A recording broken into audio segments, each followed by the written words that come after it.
அனைவருக்கும் வணக்கம். நான் உங்கள் தம்பரான் ரிஷபானந்த. நண்பர்களே, 26/7/2025 அருமையான ஆடி மாதம் வாவசு வருடம் 10ஆம் நாள் சனிக்கிழமை. சனிக்கிழமை அன்னைக்கு நம்ம பொதுவாக மக்களுக்கு சொல்லிகிட்டே இருக்கிற விஷயந்தான், கடனை திருப்பி செலுத்துறதுக்கு முயற்சி பண்ணுங்கள்.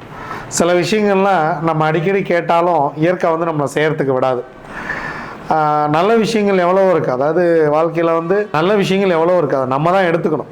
எதையும் கொண்டு இயற்கை கொண்டாந்து உங்கள் கையில் கொண்டாந்து கொடுக்காது. உங்களுக்கு என்ன வேணுமோ அதை நீங்கள் தான் எடுத்துக்கணும். நம்ம தான் முயற்சி செய்யணும். நம்ம வாழ்க்கையை மாற்றணும்னு யாரும் நமக்காக போராட மாட்டாங்க. நமக்கு வாய்ப்பு கிடைக்கணும்னு யாரும் நமக்காக போய் பரிந்துரைக்க மாட்டாங்க. நம்ம வாய்ப்பை நம்ம தான் எடுத்துக்கணும், நம்ம தான் ஓடணும், நம்ம தான் ஜெயிக்கணும். அதுக்கு இந்த சனிக்கிழமை நாளை பயன்படுத்துங்க. பெருமாள் வழிபாடு செய்யுங்க, பெருமாளுக்கு ஸ்வீட் வாங்கி கொடுங்க. வாழ்க்கை ரொம்ப வளமாக இருக்கட்டும். வாங்க, திதியோகம் காரணம், நாள் நட்சத்திரம் என்ன சொல்கிறது, பஞ்சாங்கம் பார்ப்போம். சந்திர தரிசனம் மாலை, உலக சதுப்பு நில காடுகள் தினம், கார்கில் போர் நினைவு தினம். அதிகாலை 12:58 பிரதமை நிறைவு பெறுகிறது. அதன் பின்பு தொகுதியை திதி மாலை 6:11 வரைக்கும் ஆயில்யம் நட்சத்திரம், அதன் பின்பு மகம் நட்சத்திரம்.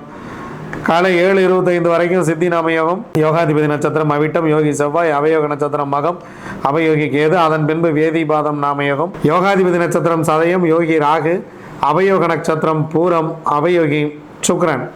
அதிகாலை 12:58 வரைக்கும் பவகரணம் செவ்வாய், அதன் பின்பு பிற்பகல் 12:47 வரைக்கும் பாலவகரணம் ராகு, அதன் பின்பு கௌலவகரணம் சனி பகவான். வாங்க, கிரகங்கள் எப்படி இருக்குன்னு பார்க்கலாம். மிதுனத்தில் புதன், குரு, சுக்கிரன், சூரியன், சந்திரன் கடகத்தில் இருக்குது. செவ்வாய் கேது சிம்மத்தில், கும்பத்தில் ராகு, மீனத்தில் சனி பகவான். இவ்வளோ நாளாக ரிஷபத்தில் இருந்த சுக்கிரன் பயிற்சியாகி கடகத்தில் புதன் குருவோடு வந்திருக்கிறார். இதில் பார்த்திங்கன்னா மிதுனத்தில் சுக்கிரன் அப்படின்னு சொல்லுவோம். ஸோ அந்த மிதுனத்தில் சுக்கிரன் இருக்கிற வரைக்கும் பிறக்கின்ற குழந்தைகளுக்கு இல்வாழ்க்கை சிறப்பது இல்லை. ஏற்கனவே நம்ம பல இடத்துல சொல்லியிருக்கோம், மிதுனத்தில் சுக்கிரன் இருந்தால் இல்வாழ்க்கை சிறக்காது. ஜனனத்தையும் மரணத்தையும் தீர்ப்பளிப்பது மனிதன் அல்ல, அது இறைவன். அதனால் சிசேரனுக்கு போய் நாள் குறிக்கிறேன், நல்ல ஜோசியர் பார்க்குறேன், நான் புதன்கிழமை பண்ணுறேன், வியாழக்கிழமை பண்ணுறேன்னு சொல்லிட்டு அதெல்லாம் பண்ணிக்கிட்டு இருக்காதீங்க. அப்படிலாம் செய்யக்கூடாது. அதே போல் இந்த மரணத்துக்கும் போய் தயவு செஞ்சு யார்ட்டையும் போய் கேட்காதீங்க. என்கிட்ட நிறைய பேர் கேட்குறீங்க, எனக்கு ரொம்ப சங்கடமாக இருக்குது. என் மாமியார் எப்போ சாவாங்க, எங்கள் மாமனார் எப்போ சாவார், எங்கள் அப்பா எப்போ எனக்கு சொத்து எழுதி வைப்பார், எங்கள் அப்பா எப்போ சாவாருன்னு கேட்குற பசங்களாம் இருக்கீங்க. அந்த மாதிரிலாம் தயவு செஞ்சு என்னை தொடர்பு கொள்ளாதீங்க. ஏன்னா அது வேறு மாதிரி டென்ஷன் ஆகிடுறேன். அதனால் அந்த மாதிரி கேள்விகள்லாம் தவிர்த்துருங்க. சிசேரனுக்கு நான் நாள் குறிக்கிறது இல்லை. அதே போல் இது எப்போ இறந்து போவாங்க, எப்போ சொத்து சேருன்னு யாராவது கேட்டிங்கன்னா வேறு நல்ல ஜோதிடர் பார்த்துங்க. உங்களுக்கான ஜோதிடர் நான் அல்ல. அதனால் மிதுனத்தில் குருவும் சுக்கிரனும் ஒன்றாக இருக்கிறது. இந்த மாதிரி குருவும் சுக்கிரனும் ஒன்றாக இருப்பவர்கள் சித்திரை ரத வல்லவ பெருமாள் போயிட்டு வாங்க. குருவித்துறை வாழ்க்கை மிக மிக வளமாக இருக்கும். வாங்க, 27 நட்சத்திரங்களுக்கு உண்டான பஞ்சபட்சி ராசி பலன்களை பார்க்கலாம்.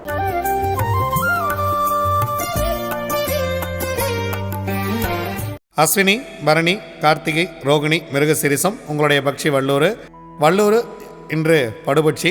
முக்கியமான வேலை இருந்தால் அடுத்த நாள் பார்த்து கொள்ளலாம். இறை வழிபாட்டை மேற்கொள்ளுங்கள், இறைவனை வழிபடுங்கள். முக்கியமான வேலைகள் முக்கியமாக ஏதேனும் துவங்குவதாக இருந்தால் படுபட்சி நாட்களில் செய்ய வேண்டாம். ஸோ அதுக்கு அடுத்ததாக வரக்கூடிய நாட்களில் பார்த்துக்கலாம். அன்றாட செய்யக்கூடிய வேலையை நீங்கள் செஞ்சுக்கிட்டே இருங்க. உங்கள் கடமைகளை செய்வதற்கு உங்களுக்கு எந்த விதமான தடையும் இல்லை. திருவாதிரை, புனர்பூசம், பூசம், ஆயில்யம், மகம், பூரம் உங்களுடைய பக்ஷி ஆந்தை. முதல் ஜாமம் உங்களுடைய பறவை அரசு வேலையில் இருக்கிறது. 100% வெற்றி. எடுக்கக்கூடிய காரியம் ரொம்ப அருமையாக வெற்றி பெறும். காலையில் ரொம்ப ஒரு அருமையான வேலையில் துவங்கியிருக்கு. அடுத்த 2 ஜாமம் உங்களுக்கு சிறப்பாக இல்லை. அதனால் அடுத்ததாக நீங்கள் என்ன செய்ய வேண்டும் என்பதை இந்த ஜாமத்திலேயே திட்டமிடுங்கள். 2ஆம் ஜாமம் தொழில் 25% வெற்றி. 3ஆம் ஜாமம் உங்களுக்கு சிறப்பாக இல்லை. 4ஆம் ஜாமம் ஊன் உங்களுக்கு 75% வெற்றி. 5ஆம் ஜாமம் நடை 50% வெற்றி. 6ஆம் ஜாமம் ஊன் 75% வெற்றி. 7ஆம் ஜாமம் உங்களுடைய பறவை அரசில் இருக்கிறது. எடுக்கக்கூடிய காரியம் 100% வெற்றி பெறும். முக்கியமான வேலைகள் இருந்தால் இந்த நேரத்தில் உட்காந்து பிளான் பண்ணுங்கள். 8ஆம் ஜாமம் உங்கள் பறவை சிறப்பாக இல்லை. 9ஆம் ஜாமம் உங்களுடைய பறவை நடை 50% வெற்றி. 10ஆம் ஜாமம் துயில் 25% வெற்றி.